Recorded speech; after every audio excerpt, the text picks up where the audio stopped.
Bills brought from the House of Representatives. On the supplemental order paper, the Virtual Assets and Virtual Asset Service Providers Bill 2025 in the name of the Minister of Finance from the House of Representatives. On the supplemental order paper, the Virtual Assets and Virtual Asset Service Providers Bill 2025 in the name of the Minister of Finance.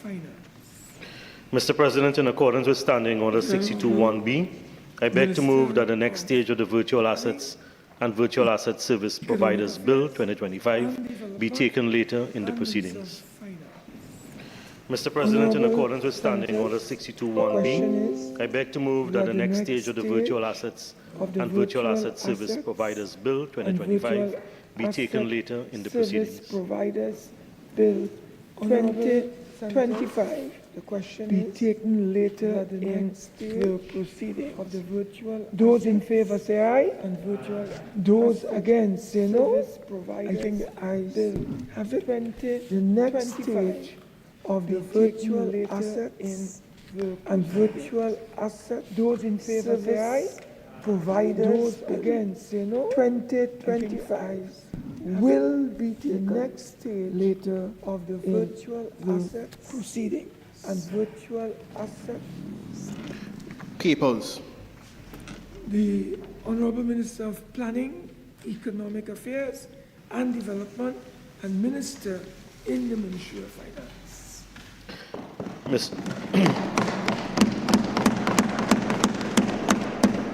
Mr. President, I have the honor to lay on the table the following papers as listed on the order paper and supplemental order paper in my name and in the name of the Minister of Finance. Statutory instruments as follows: the Counter-Proliferation Financing Regulations 2025 and the Economic Sanctions Implementation of United Nations Resolution on the Democratic People's Republic of Korea Amendment Order 2025, the reports of the Auditor General of the Republic of Trinidad and Tobago on financial statements as follows: the second report on the Point Fortin Borough Corporation for the financial year ended September 30th, 2007, the San Fernando City Corporation for the financial year ended September 30th, 2011, the Institute of Marine Affairs for the financial year ended September 30th, 2015, and the Children Lives Fund Authority for the financial year ended September 30th, 2014. The annual reports on the audited financial statements as follows: the Central Bank of Trinidad and Tobago for the financial year ended September 30th, 2024, and the Environmental Management Authority for the year 2024.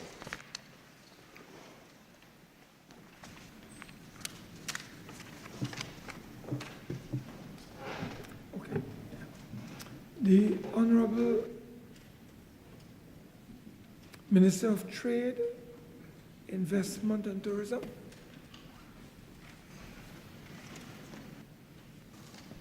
Mr. President, I have the honor to lay on the table the following paper as listed on the supplemental order paper in my name. The annual administrative report of Export TT Limited for the financial year ended September 30th, 2022. Mr. President, I have the honor to lay on the table the following paper as listed on the order paper in my name.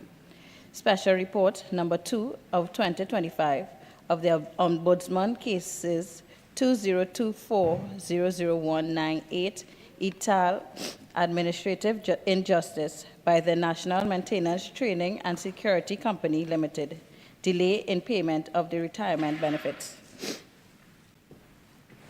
Honorable Leader of Government Business. Mr. President, I have the honor to lay on the table the following papers as listed on the order paper in the names of the Minister of Homeland Security and the Minister of Culture and Community Development. The following annual reports and annual administrative reports: the Trafficking in Persons in Trinidad and Tobago for the years 2023 and 2024, and the Ministry of Sport and Community Development for the fiscal year 2020 to 2021. Public business, private members' business, motions. Senator Alicia Lalit Etienne.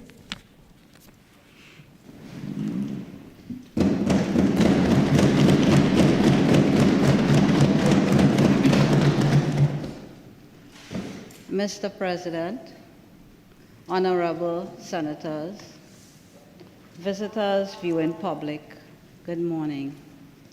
Mr. President, I will kindly ask you if you can, 10 minutes before my time is up, if you can give me an indication, please. Yes. Mr. President, I beg to move the motion number 1 on the order paper standing in my name.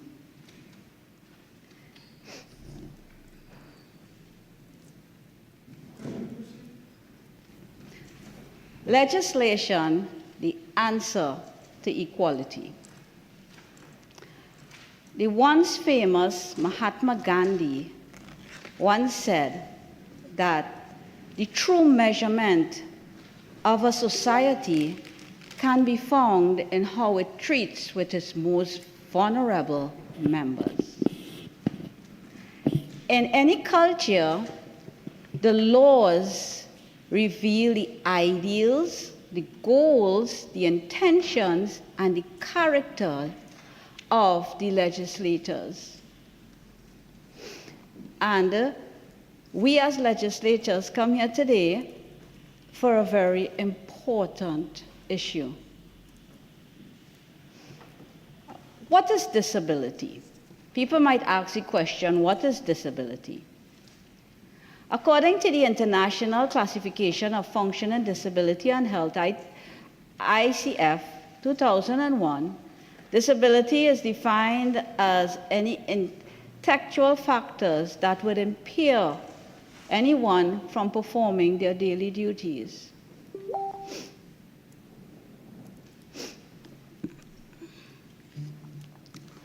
Now, the World Health Organization and the United Nations has identified that there is a spike, a serious increase in disabilities globally. And this is because as a result of chronic, non-communicable diseases and aging population.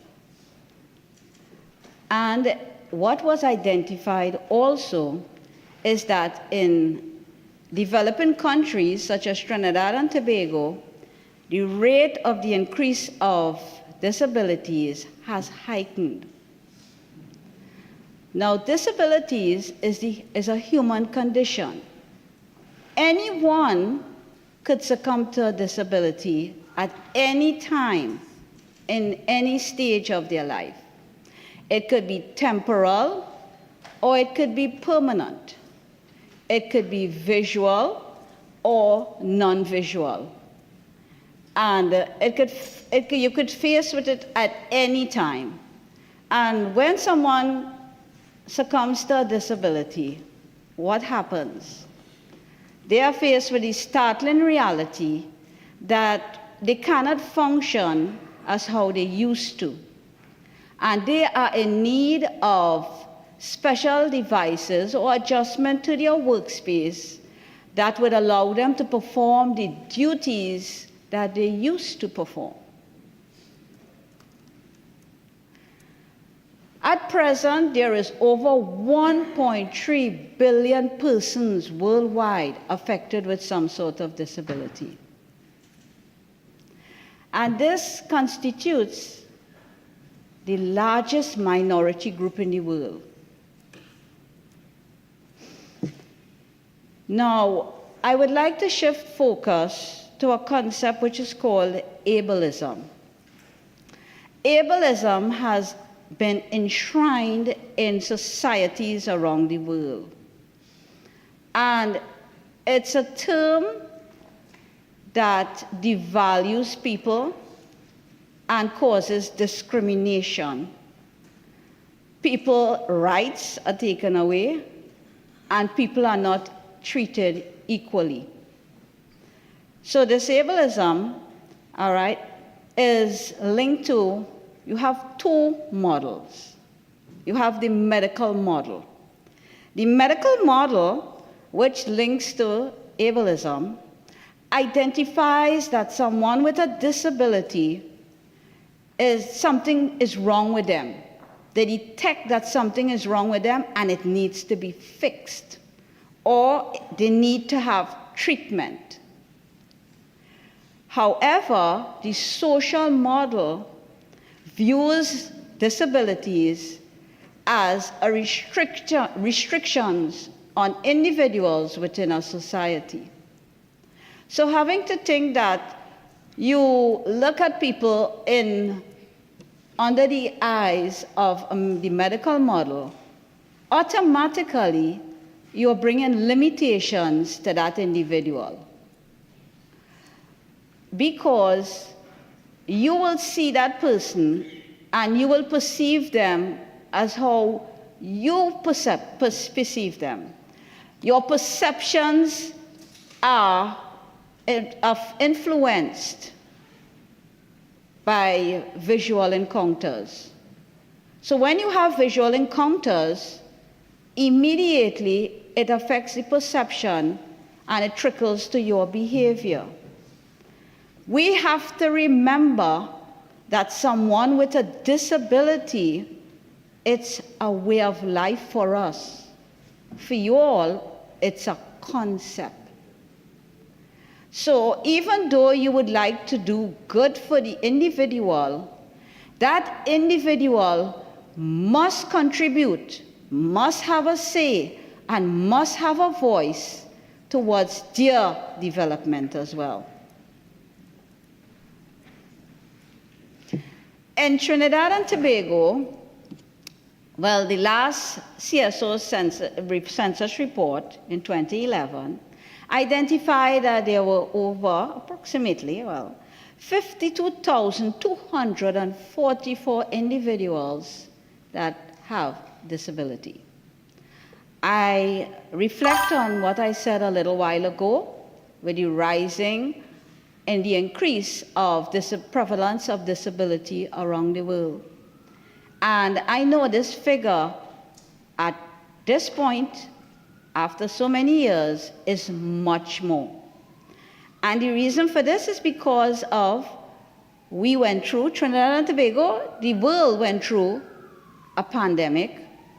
You have wars, you have epidemics, you have all different types of things, along with the aging population, and as I mentioned, non-communicable diseases.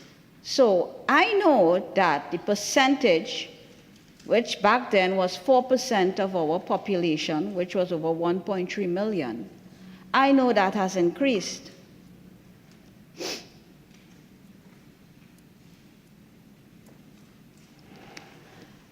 Now I would like to reflect upon the signing and the different conventions that were implemented. I was happy to know that in 2007, Trinidad and Tobago signed on to what it is called the Convention on the Rights of Persons with Disabilities, the UN Convention 2006. And our country signed on to it in 2007. And in 2015, it was ratified by now our current government. So I'm speaking to the current government right now. Also, our dear Honorable Prime Minister, at her very first UN address in 2010, identified the need of respecting the rights of persons with disabilities and the great importance in closing that gap and the human rights issue that links with persons with disabilities. Which is so, when I did my research, I was very happy to know that our Honorable Prime Minister is on our side. She has been championing the cause for a long time. And I congratulate her in that regards.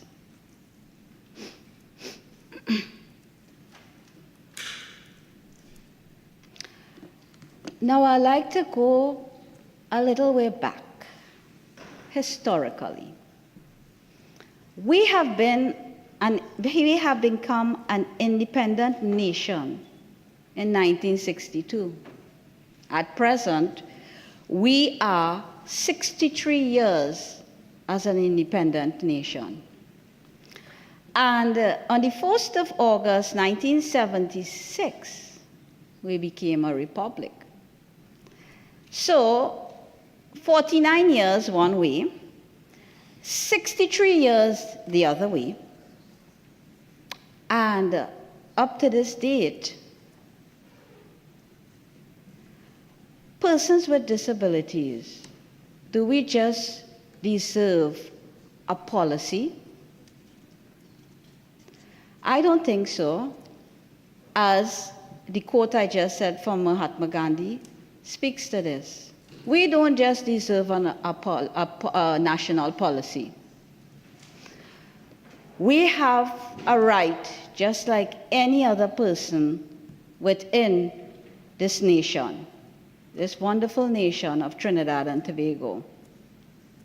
And I view a policy, this national policy, like a dog with no teeth. It would rush you, but it cannot bite. And when you don't have legislation to protect someone from discrimination, here is where you have people being discriminated and ill-treated. And for a nation that has advanced in so many ways, we need to seriously look at the implementation of legislation for persons with disabilities. It's too long, 63 years. Many people who have been gone on before, who had disabilities, never see it came to pass. I stand here today and could reflect on two legislators, major legislators in this country, Mr. Robinson and Mr. Patrick Manning. And they succumb to disabilities. It's a condition of humans. And for persons with disabilities, we need a voice. We need legislation to protect us. When you have legislation, you have where people cannot be discriminated against. We have more than a leg to stand on. Signing treaties, such as example, the Marrakesh Treaty, right now, the first of its kind workshop is being held in Trinidad and Tobago, just across the street. The Convention on the Rights of Persons with Disabilities and other treaties that were signed by our governments over the years since we have become an independent nation. Signing those treaties, yes, it's a good, but you must have domestic legislation that will have proper implementation of this treaty. So they go hand in hand. You must have domestic legislation which will complement and help implement these conventions and treaties. And Trinidad, we don't have it as yet in 2015. Our Constitution, Section 4 of the Constitution, speak about equality and the rights for all citizens. Without a domestic legislation, we are in violation of part of that Constitution. Also, the CRPD 2006 have 8 principles, And I am absolutely sure that we are in breach of some of those principles because there are no domestic legislation. Persons at this stage of the game and with such modern and technology, AI and development and country infrastructure and development, at this stage in the game, persons with disabilities in Trinidad and Tobago, who represent the largest minority group in the world, still face attitudinal, structural, institutional barriers. And these barriers could all be eliminated by legislation. We have to face negative perceptions as well. So we face barriers also to social inclusion, opportunity, health and safety, and finance. And reason for this, all of this we have to incur is because of lack of the prioritizing of legislation.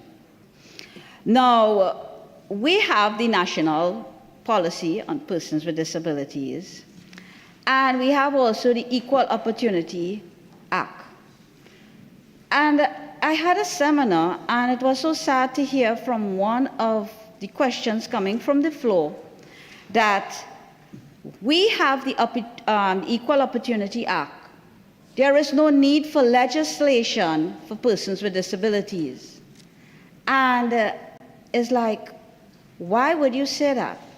The Equal Opportunity Act does not comprehensively cover all the needs and concerns and health and safety and everything else that links to persons with disabilities.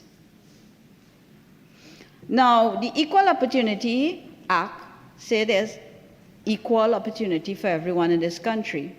Without legislation, I'm asking the Senate, in your heart, answer the question, do you think there is equal opportunity with the lack of legislation for persons with disabilities?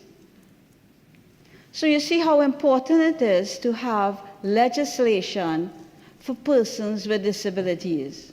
Just imagine socially displaced individuals have legislation to protect them. What do we have? So we as legislators today, we need to realize the importance of legislation. At present, in the 11th Parliament, the GFC on Human Rights, Equality, and Diversity did an extensive investigation on the services and the treatment of persons with disabilities in this country.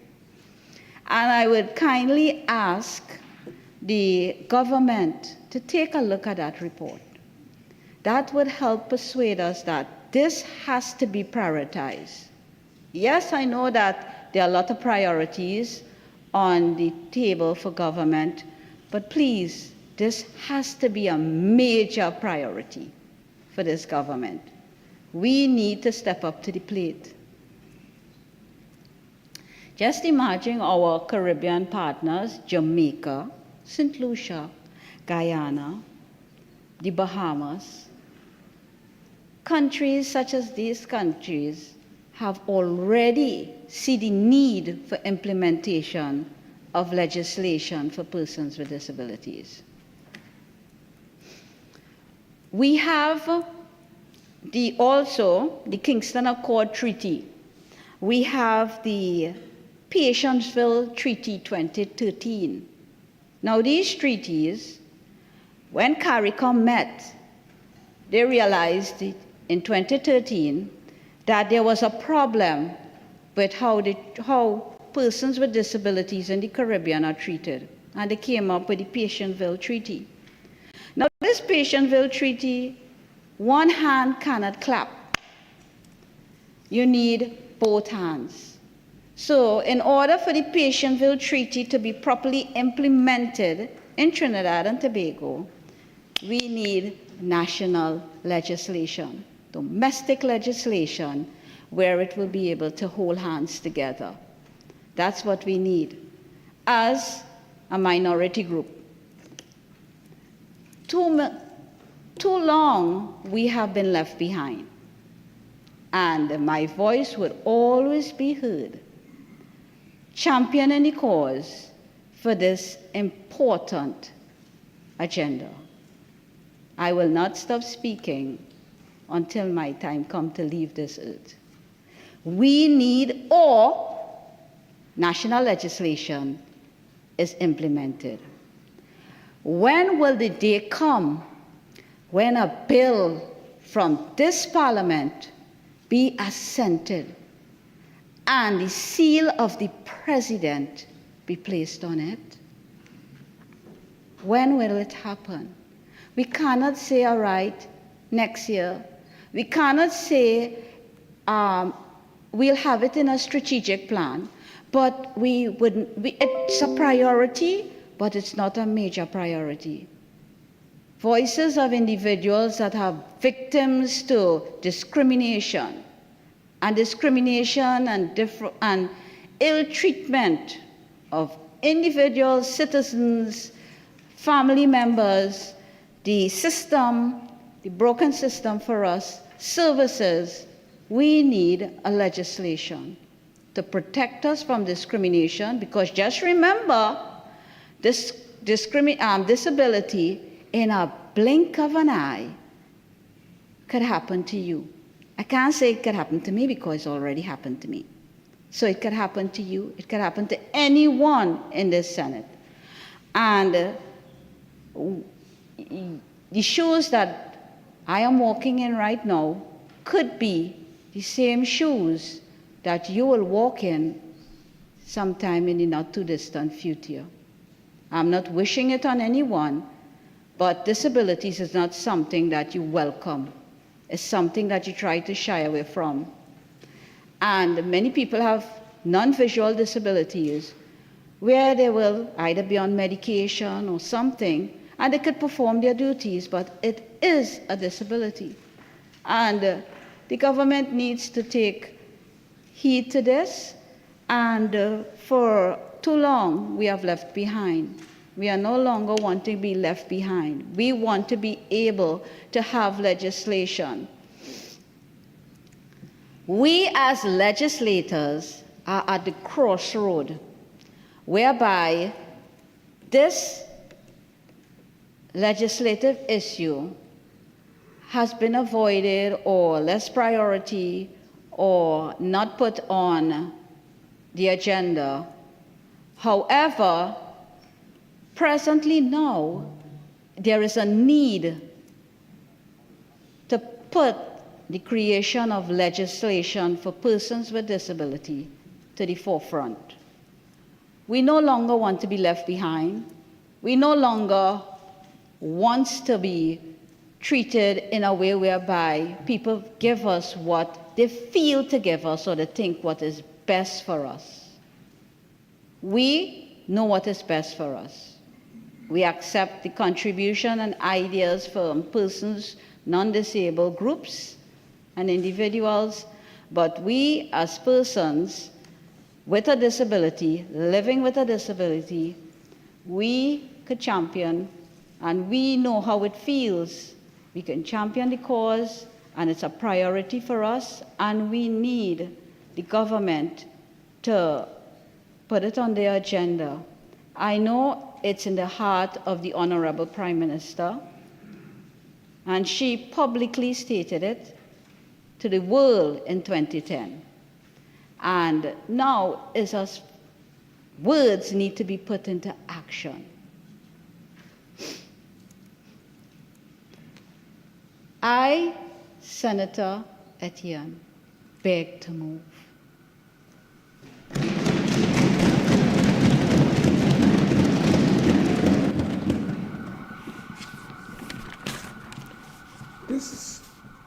This motion requires a seconder. Mr. President, I beg to second the motion and reserve my right to speak at a later stage. Thank you. The motion has been seconded by Senator Anthony Vieira, SC. I will now, honorable senators, I shall now propose the question for debate. The question is, whereas Section 4 of the Constitution of the Republic of Trinidad and Tobago, Chapter 101, guarantees the right of the individual to equality before the law and protection of the law.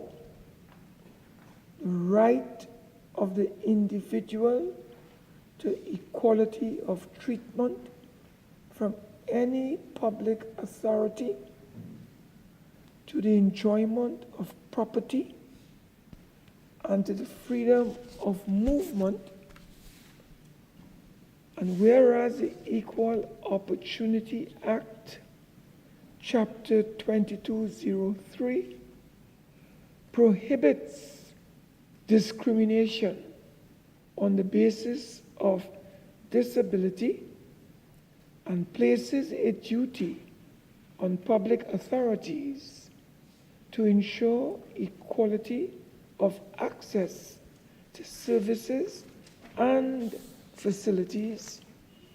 And whereas persons living with disabilities in Trinidad and Tobago continue to face significant barriers to full participation in national life, including but not limited to limited access to employment opportunities, inadequate housing and infrastructure, insufficient educational access and resources, and the continued inaccessibility of public buildings, processes, and operations.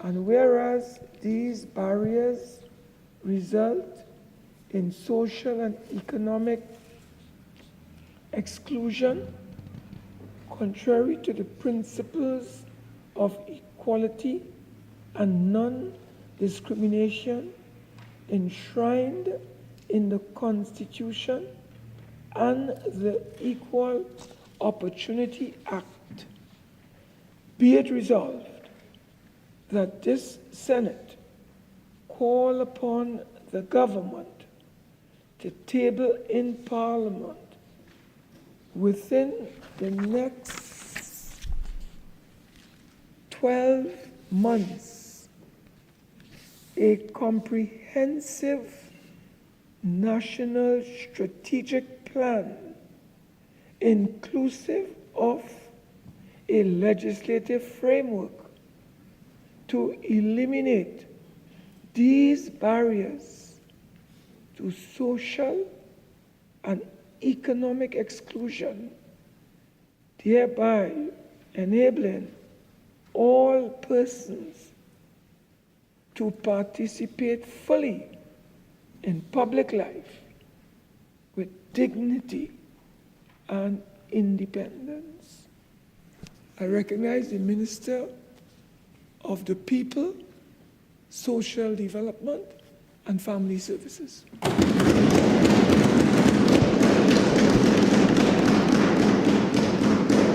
Thank you very much, Mr. President. Thank you for recognizing me. And let me state that it is indeed an honor to rise in this august chamber to address a motion that touches the very heart of fairness, touches the very heart of equity, dignity, and the protection of those among us who depend on the state for equal opportunity and meaningful inclusion in national life. Mr. President, from the very outset, let me state in the clearest, leaving no doubt, that this government stands firmly, unapologetically, and steadfastly on the side of persons living with disabilities in Trinidad and Tobago. I thank the mover of the motion for commending and recognizing the work of the Honorable Prime Minister of Trinidad and Tobago. Mr. President, this is not a symbolic stance. It is not a seasonal talking point, and it is certainly not a political costume worn when convenient. It is a conviction rooted in our Constitution, our policy framework, our programs, and the measurable investments made by this administration. Mr. President, I want to also commend all groups, NGOs, bodies, associations for their tremendous work and efforts and their support in determining the way forward in terms of persons with disabilities in this country. Mr. President, I would also like to take this opportunity to recognize those who are in the public gallery who have been championing the cause for persons with disabilities. Mr. President, the motion before this chamber begins by reciting the rights guaranteed under Section 4 of the Constitution: equality before the law, protection of the law, equality of treatment, enjoyment of property, and freedom of movement. And we recognize that these are sacred rights. They belong to every citizen, Mr. President, inclusive of those living with disabilities. We agree entirely with that articulation. Where we differ a bit is with the implied assumption, based on the framing of the motion, that this government is not already acting decisively and comprehensively in defense of these very rights. Mr. President, to my colleague who tabled this motion, I understand what you are calling for, but I want to share with you in this chamber today, in this August House, that what you are calling for are already being worked on and implemented by this government. So I understand the need for demanding urgency, but I want to share that you are demanding urgency for what is already being delivered and worked on.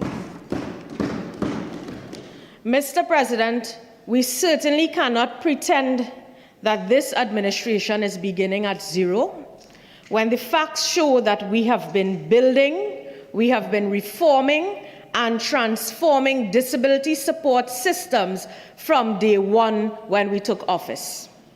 Mr. President, I want to look a little bit in terms of the global and regional context, which my colleague also touched on. Let us begin with context, because disability is not a fringe issue. It is a global reality and a developmental priority. WHO, the World Health Organization, estimates that 1.3 billion people, or about 16% of the global population, currently experience significant disability, with nearly 80% in low and middle income countries. PAHO places the figure for in Latin American and Caribbean countries at 66 million people living with at least one disability, roughly 12% of the population. And crucially, Mr. President, women globally have higher disability prevalence, 18% compared to 14.2% for men. Mr. President, this government understands these realities. We are not insulated from them, and that is why Trinidad and Tobago ratified the UN Convention of Rights of Persons with Disabilities and aligns with the Inter-American Convention on Elimination of All Forms of Discrimination against Persons with Disabilities. Mr. President, But here is where we separate ourselves from previous governments. We are not content to sign conventions, we operationalize them. We translate them into policy, institutions, and national programs. That is the difference between rhetoric and responsibility. Mr. President, I want to look a little bit at the government's record, which is a strong foundation in which the motion ignores. Let us talk about the single largest area of measurable, life-changing investment, direct financial support. Mr. President, allow me to underscore the government's unwavering commitment to strengthening our national protection system, particularly for persons living with disabilities, who continue to be among the most vulnerable within our society. During fiscal year 2025, the data reflects the substantial and targeted investment made by the government in both the Disability Assistance Grant for adults and the Disability Assistance Grant for minors. Over this period, Mr. President, 21,298 adults across TNT received much-needed support through the Disability Grant for Adults. This amounted to a national expenditure of $542,379,253.64. A clear demonstration, Mr. President, of the government's commitment to protecting the dignity and well-being of adults with disabilities in our country. Mr. President, in addition to that, 4,352 children or minors benefited from the Disability Assistance Grants for minors at a cost of $80,402,512. Mr. President, when combined, these two critical programs accounted for a total national investment of $622,781,765.64 in fiscal 2025 alone. This is not merely a statistic, Mr. President. It is a reflection of real lives supported, real families stabilized, and real opportunities created for thousands who depend on these grants as a foundation for a better quality of life. Mr. President, furthermore, the ministry is keenly aware that demand for disability-related assistance continues to grow as more families seek support for their loved ones. We have not waited to react. Instead, we continue to plan ahead, Mr. President. In fiscal year 2026, the government has allocated $640 million specifically for the Disability Assistance Grant Program. This is a proactive and intentional budgetary decision, signaling our sustained commitment to ensuring that persons with disabilities continue to receive the level of assistance required to improve their standard of living. Mr. President, this increased allocation speaks to a wider philosophy, one that insists that persons with disabilities must not be left behind. They must not be marginalized either, and must not be excluded from participating meaningfully in the social and economic life of this country. Mr. President, it also affirms that this government's belief that national development must be equitable, inclusive, and centered around people. As we strengthen the national social protection framework, we do so with a clear intention to create a Trinidad and Tobago where every citizen, regardless of their ability, can enjoy dignity, access, and opportunity. This is what expanding access looks like, Mr. President. This is what building an inclusive society looks like. This is what governance with heart and responsibility looks like. Mr. President, beyond these cornerstone grants, persons with disabilities can access pharmaceutical grants, they can access dietary grants, rental grants, school support and education grants, prosthetic grants, minor house repair grants, and importantly, the seed sowing empowerment through entrepreneurial development program for small business starters and owners. And very soon, Mr. President, we will have the prosthetic camp up and running permanently in Trinidad and Tobago.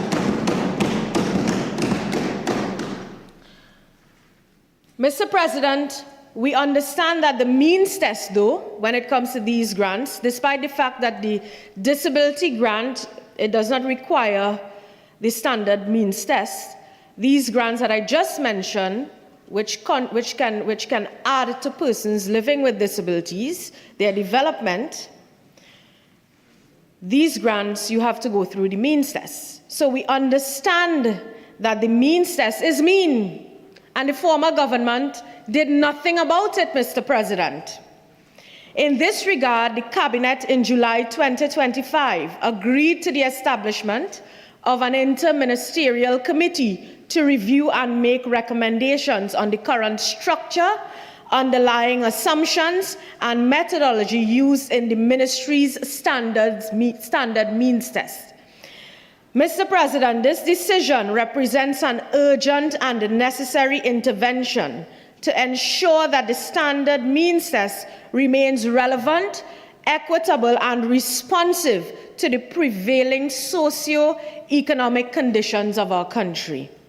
It also aligns with the key recommendations of ECLAC, which since 2019 called for the expansion of our allowable deductions and a reassessment of the treatment of senior citizens' pension and disability assistance grants, all aimed at strengthening the ministry's capacity to more accurately identify and support vulnerable populations. Mr. President, what this committee, treating with the standard means test, will do, it brings together a broader cross-section of technical expertise, sectoral insights, and policy perspectives for key social sector entities. And its objective is to improve the effectiveness of the SMT, enhance standardization across programs, and ensure alignment with regional and international best practices. Mr. President, importantly, the review will also determine whether the SMT adequately reflects current cost of living realities, inflationary trends, and evolving consumption patterns. The committee will conduct key stakeholder engagements, ensuring that the review is inclusive, evidence-based, and grounded in lived experience of citizens. Mr. President, this committee has 6 months to produce a comprehensive report outlining actionable policy and operational recommendations designed to strengthen fairness, accuracy, and overall effectiveness of the standard means test. Mr. President, I will not pass the fact that we were left with clearing the now opposition debt at this particular ministry when we could have been delivering more to the people of Trinidad and Tobago. For instance, the Children's Authority, billions in debt at this point in time. We could have been delivering more to persons with disabilities, more than we want to. But when we have to clear debt, we have to prioritize and review. Mr. President, Senator and the mover of the motion stressed a lot on legislative advancement. Mr. President, I want to share with this House today that legislative advancements are well underway. Mr. President, the motion which called for a legislative framework within 12 months demanding time, but I want to share here today that the government has already a robust legislative agenda in advanced stages.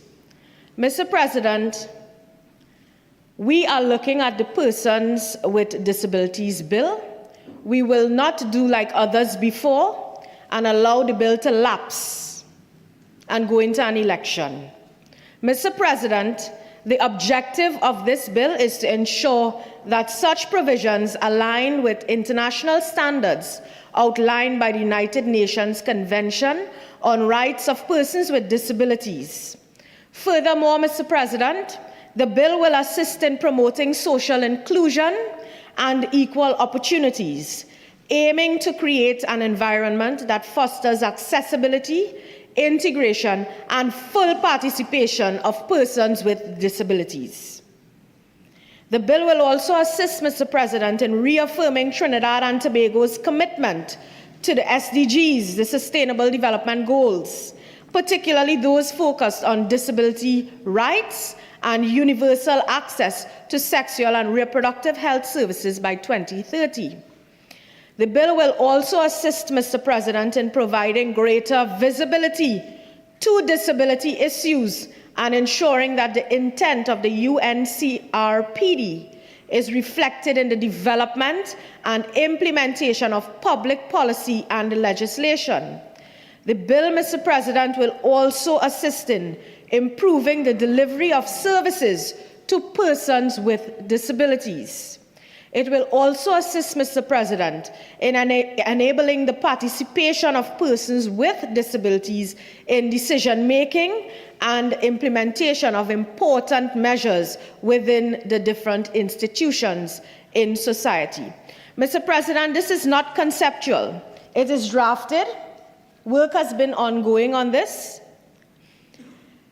It has been vetted by the Equal Opportunities Commission, evaluated by the Law Association of Trinidad and Tobago. The Minister of Justice, I commend him. He has been in constant communication with me on this. And it's now approaching the legislative, well, from that, it will approach the Legislative Review Committee. So again, Mr. President, the motion is asking for what is already being worked on and delivered. Mr. President, I want to move a little bit to data-driven transformation, the first of its kind. The government recognized that policy must be rooted in evidence.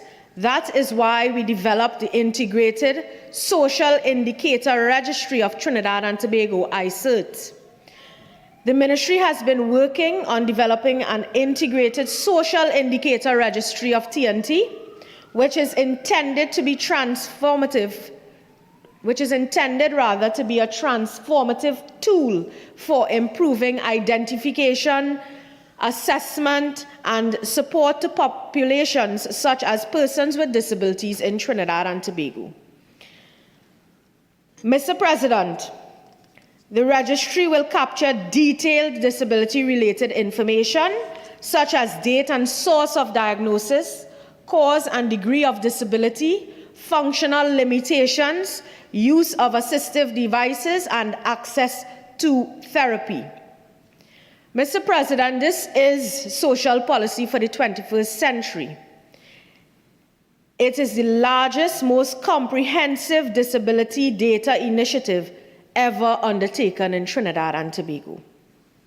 Mr. President, I want to now move to facilities for persons with disabilities in this country. And I want to share that it was this government in the 2010 to 2015 period who constructed the National Enrichment Center in Carson Field. Mr. President, we left a fully functional center. I didn't hear much voices, Mr. President, when the users of the center were evicted. The then opposition, we were instructed by the opposition leader to find a facility for those persons to utilize. And today, I again, this being my first presentation in this chamber, thank the Price Club Supermarket for providing a facility for persons with disabilities when those persons were evicted. Free, no charge, persons are receiving therapy at that facility till now, presently, Mr. President. Because those users were evicted, we left a fully functional center. Mr. President, at that center, NGOs were utilizing it for therapy.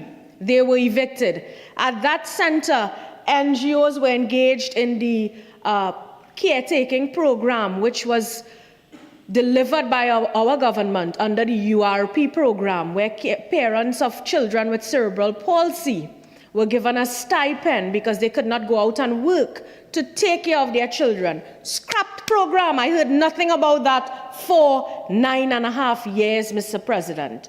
Nevertheless, Mr. President, in April of this year, there was a rushed reopening at that center, a ceremony that cost the taxpayers $200,000. When we assumed office and I asked to visit the facility and I entered, the repair works were incomplete, center reopened. No one in the center, you're looking at the security alone and an empty facility. When we could have left the NGOs at that time, let them use the facility and not evict them. That is what we met when we returned to office, Mr. President. Mr. President, this will be, once again, one of our most transformative initiatives on the way. They even tried to change the name from National Enrichment Center to NTRC, National Therapeutic and Resource Center for Persons with Disabilities. Who got therapy? Nobody. They evict the people who given the therapy. Mr. President, for years, families cried out about the cost and scarcity of therapy.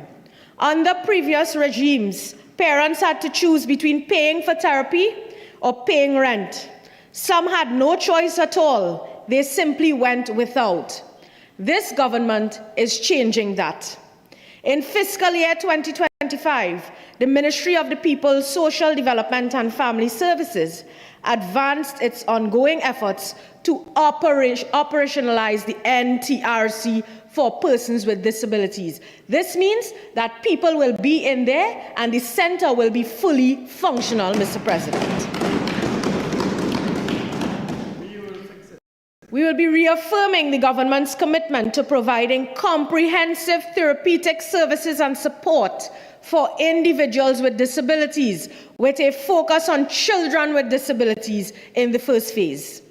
Mr. President, this center aims to expand equitable access to high-quality community-based therapeutic services, whilst also strengthening support systems for families and caregivers. Mr. President, this facility, the NTRC, will offer a comprehensive suite of services: physiotherapy, occupational therapy, speech and language therapy, behavioral therapy, psychological services, developmental assessments, and in later phases, art, music, and aqua therapy.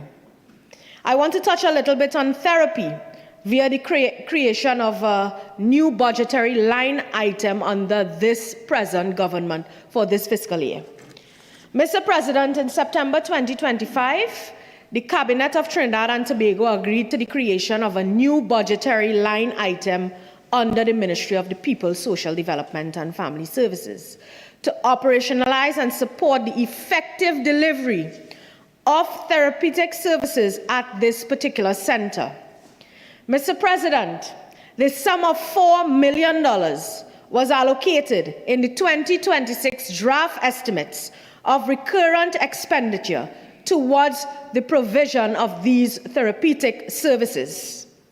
Accordingly, Mr. President, the NTRC will provide clinical services such as screening and assessments, and a wide range of therapeutic and rehabilitative services such as physical therapy and rehabilitation, occupational therapy, speech-language therapy, psychological and counseling services, wellness and lifestyle management.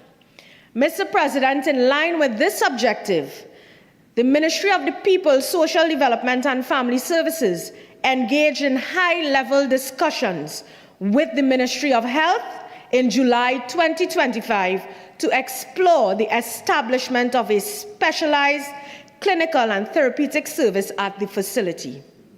Mr. President, the Ministry of the People has formalized with the Ministry of Health strategic partnership to operationalize service delivery and ensure long-term sustainability of this particular center, the NTRC.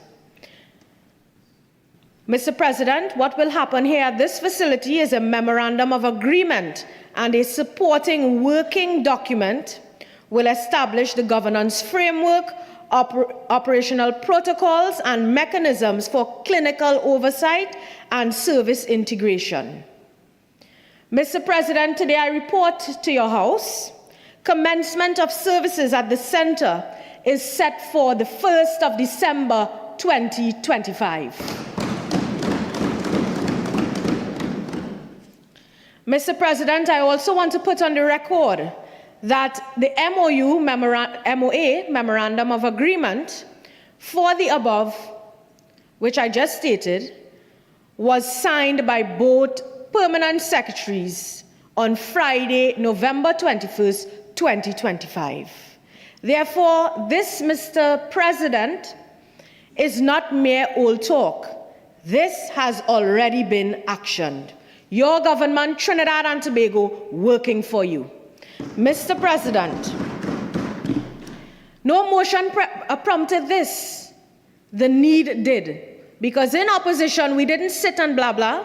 What we did, Mr. President, is we met with these groups. We consulted. We listened. So when we took office, we knew exactly what needed to be done.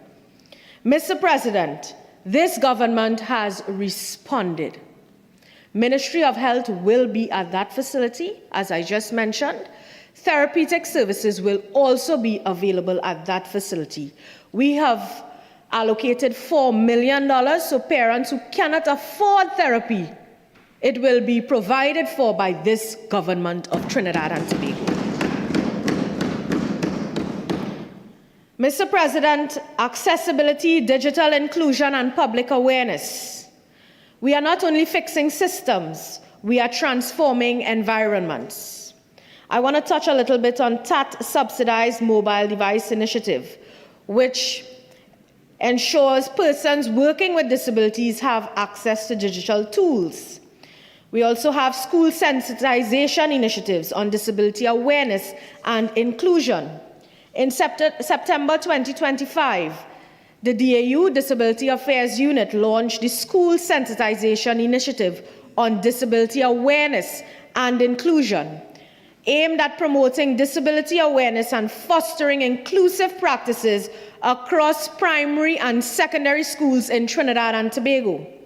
Mr. President, I want to share with you today that the Ministry of Education was engaged on this initiative, which will be piloted in 22 schools with support from the Student Support Services Division.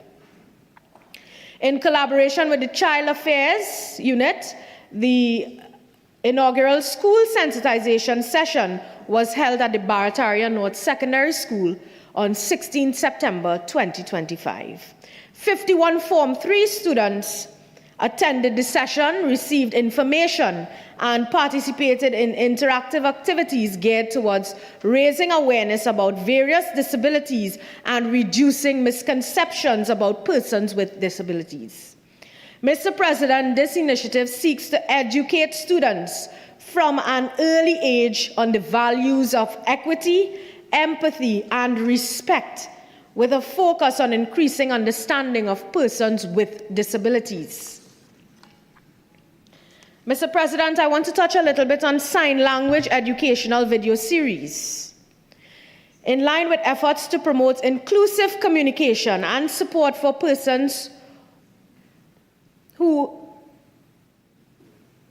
I don't like to use this word, but I will state it in another way, hearing impaired, or hard of hearing, the DAU is working with the Trinidad and Tobago Association for Hearing Impaired Tahi towards the production of a series of informational and educational videos presented in Trinidad and Tobago Sign Language.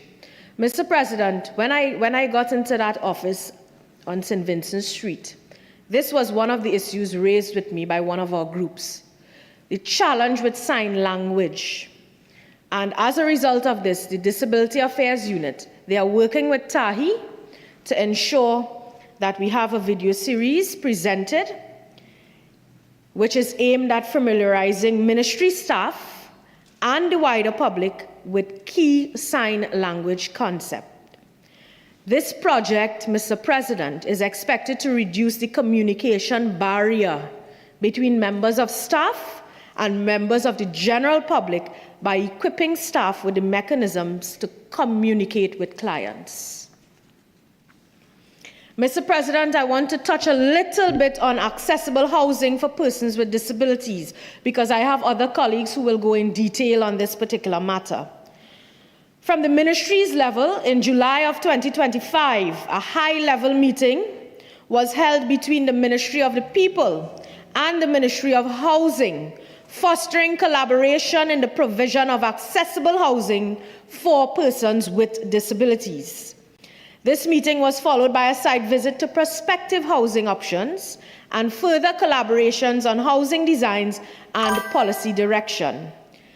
Mr. President, to the public viewing, to the national public viewing, these efforts are being pursued in this fiscal year.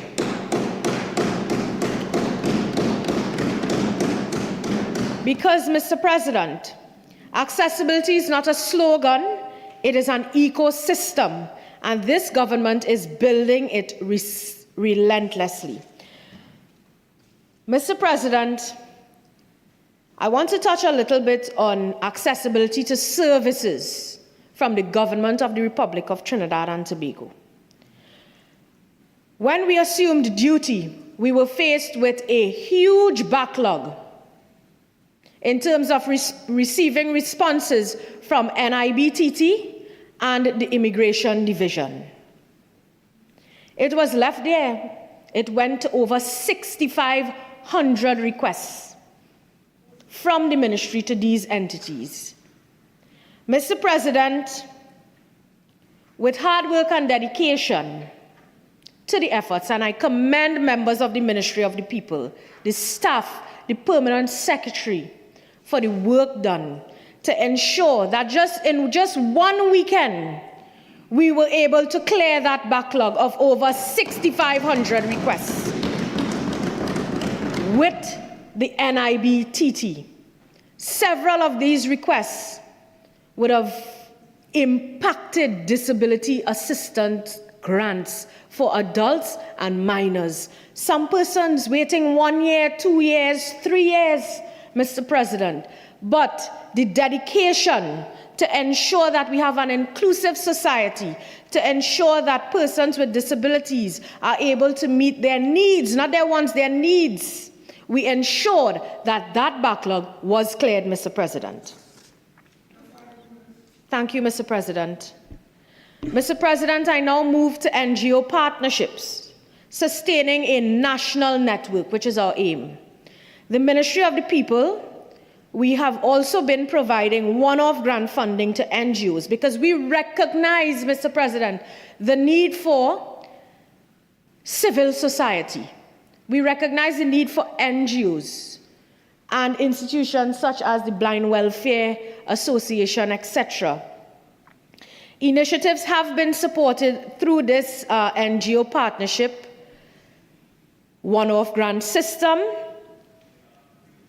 for activities and programs which cater to disability awareness, advocacy, and sensitization. We have provided subventions to NGOs, the Trinidad and Tobago Blind Welfare Association, who serve 5,860 persons, to the tune of $13,599,480. TAHI as well, Mr. President, who serves 2,953 persons with a subvention of $12,085,518. Lady Ho Choi Centers as well, who serve 323 persons with a subvention of $15,619,610.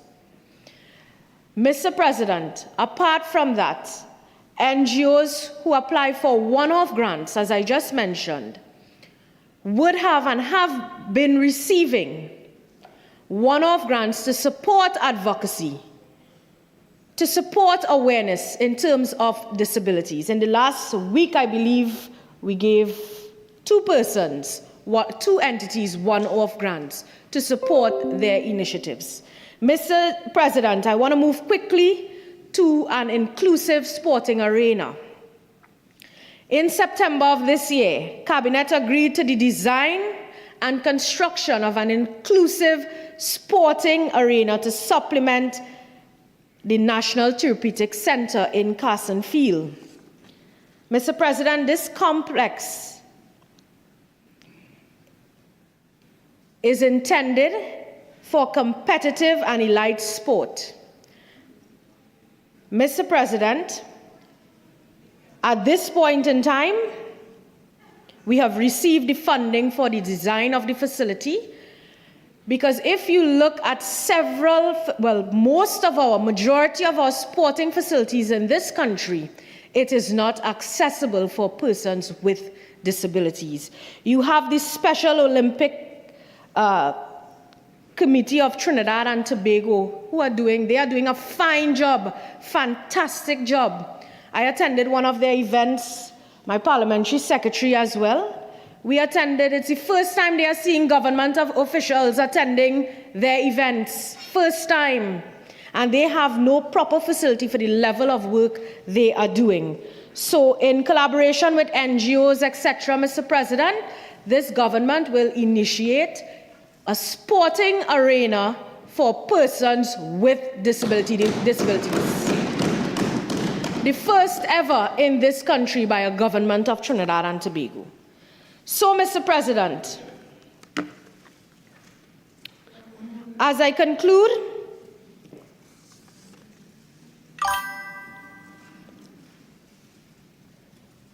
persons in Trinidad and Tobago with disabilities, they are not asking for pity. They are not asking for political point scoring. They are asking for fairness. They are asking for dignity, for opportunity, and for independence. And we, as a government, we have already placed disabilities at the center of our social development agenda.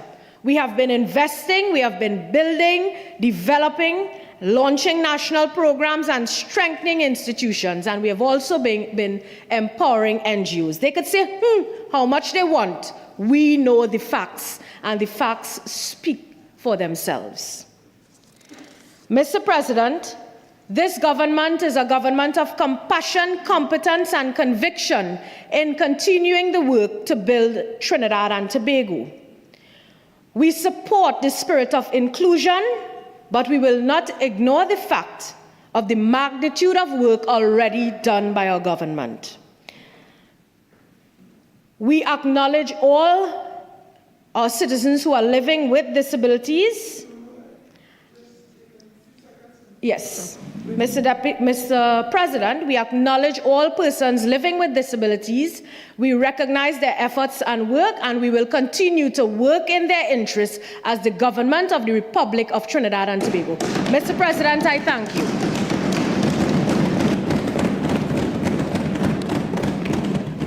Before I invite Senator Dr. Emery Brown, I'd like you to welcome in the public gallery and to recognize students of the Sacred Heart Girls RC School who are here with us.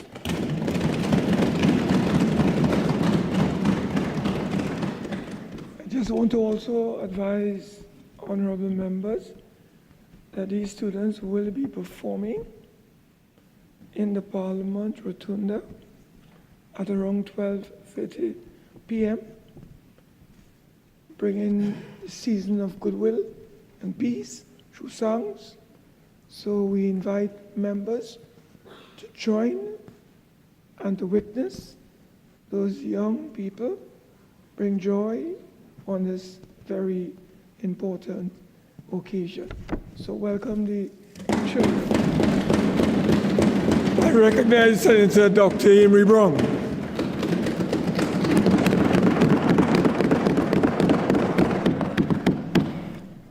Thank you very much, Mr. President. It brings me a sincere joy to contribute to this private motion as raised by the distinguished Senator Alicia Pauline Lalit, who, as the nation would now be aware, is distinguished for several reasons, not least of which is that she is a visually impaired independent senator in the Parliament of Trinidad and Tobago, and members of this bench are proud to share a chamber with the distinguished senator. She also has the distinction of presenting the first private member's motion in this particular session, and has demonstrated a degree of courage and preparation in her presentation. Mr. President, I don't want us to take this lightly, because a visually impaired independent senator would not have a technical staff of a ministry to write a whole speech for her to stand up and read. And even if they did, the senator is not able to read a speech in the normal sense. So a contribution such as the one we've heard today deserves respect and commendation. So I wanted to start there. And I did a little research, because when you see a private motion or any motion, you would want to know a little bit about the author. And it is my respectful view, Mr. President, that this motion was presented by a subject matter expert in the Senate of Trinidad and Tobago. My research indicated, because she's very humble. And sometimes we don't boast about ourselves. I think it's useful to recognize that the senator has an MBA and trained in the field of HR, with specialized experience in the area of disability training and employment, is an experienced teacher, trainer, consultant, marketer, conference presenter, etc., and is currently pursuing a PhD as well. So this is no ordinary citizen of Trinidad and Tobago with many accomplishments. Right.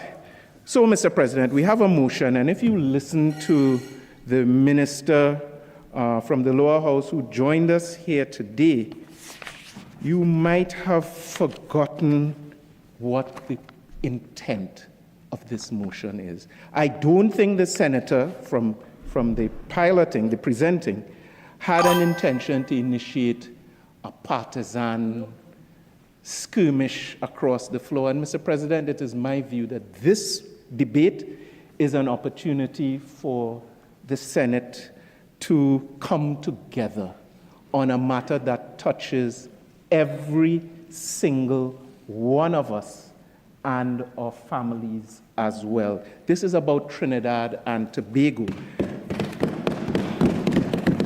And I heard the responder misread the motion and said, and I wrote it down, the motion implies that this government is not acting on the issue. The motion doesn't imply that. The motion makes no reference to UNC or PNM or anything along those lines. So all of those barbs and so on, which might get the desk thumping, but it does, in my view, Mr. President, a disservice to the intention behind this motion. So there are times when I would stand here and be very political. This is not going to be one of those times. And I want to join all those who've spoken thus far in recognizing the presence of some champions of the disabled community right here in the public gallery. And I will make some reference to the work that they are doing for this country during the, Mr. President, already that drone has begun. And I may call on you for your intervention in due course. Mr. President,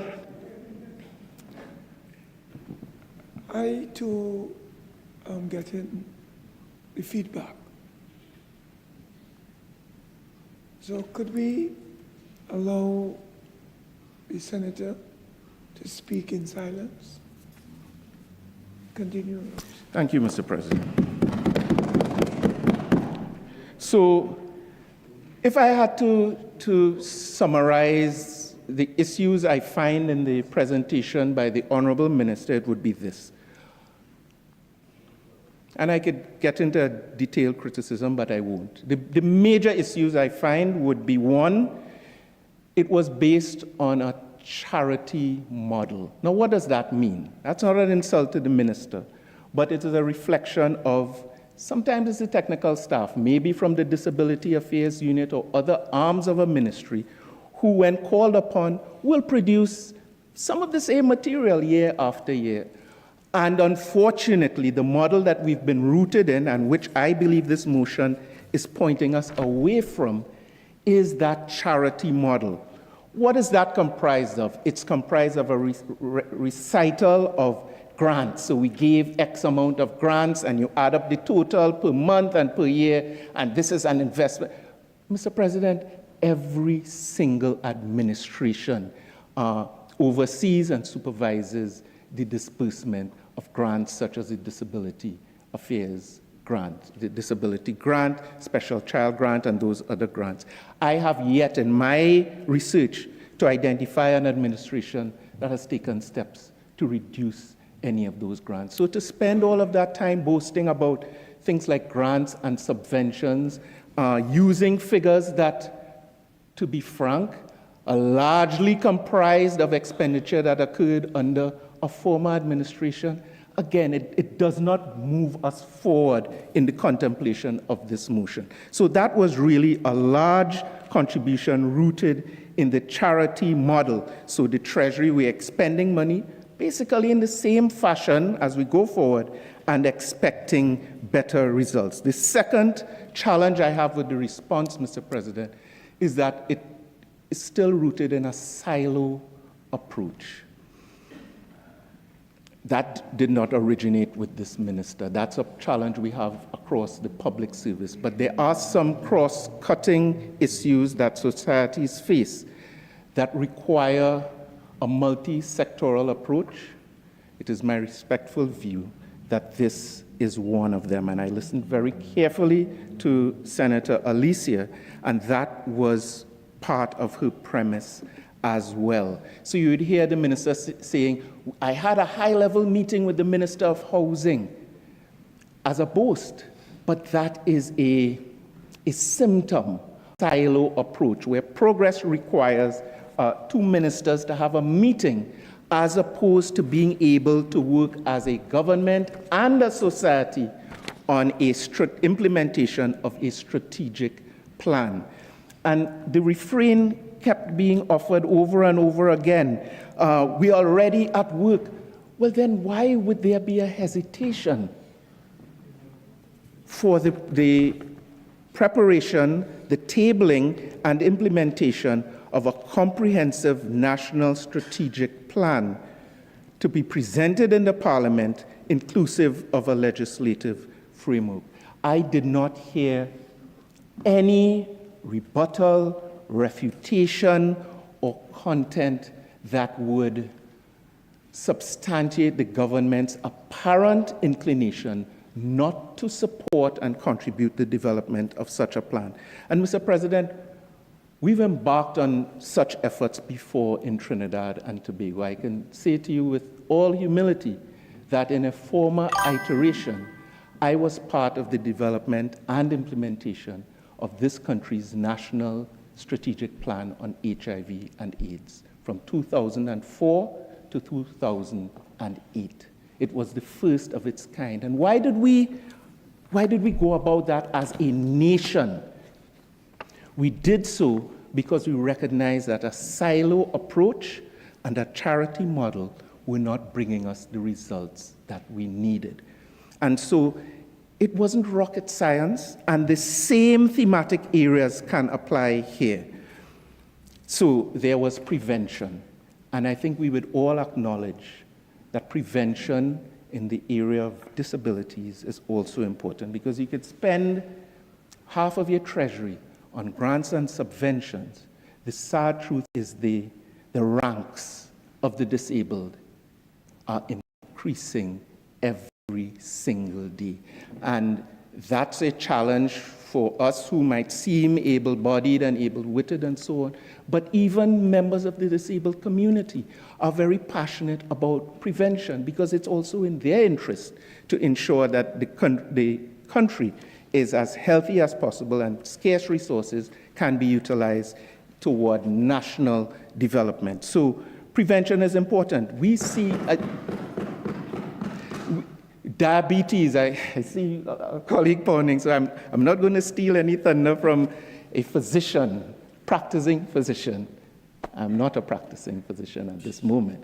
Might wish to make, but diabetes, Mr. President, is on the rise. It's a major challenge in Trinidad and Tobago and contributes substantively to amputations and disability in this country, as well as visual impairment, other forms of organ damage, all of which can result in someone who is differently disabled.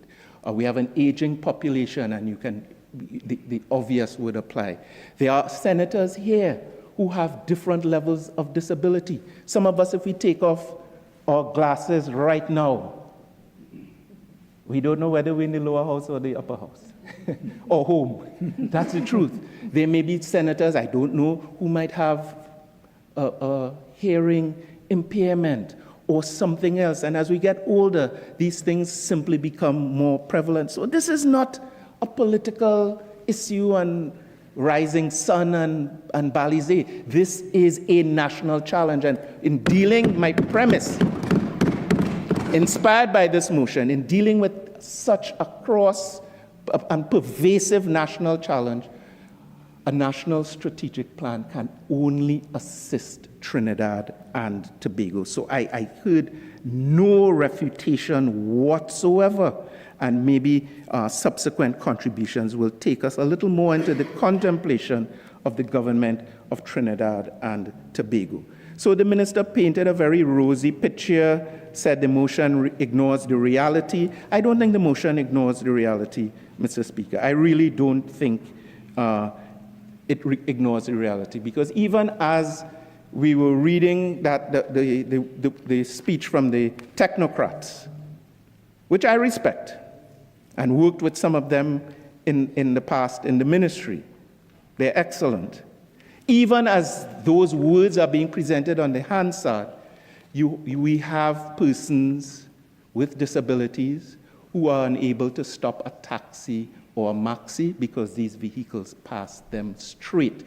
Once there's some visible sign that this might be a challenge that would slow me down as I seek to earn my living as a taxi driver. And I salute those public transport agents who go out of their way to render support and assistance and facilitation for differently abled persons. But the picture is not altogether rosy.